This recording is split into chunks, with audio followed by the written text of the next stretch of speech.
أسهل طريقتين للآيلاينر.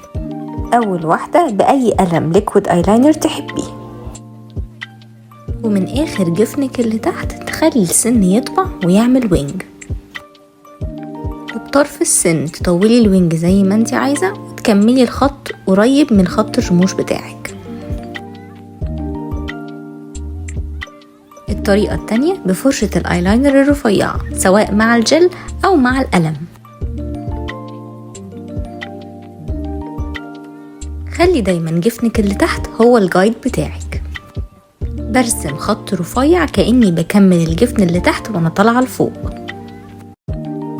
ومن نفس الخط ده بكمل بخط تاني على الجفن اللي فوق قريب من خط الرموش. ودي اكتر طريقة انا بحبها في الطريقتين، وده شكلها في الاخر. جربوها وقولولي ايه الاسهل بالنسبة لكم.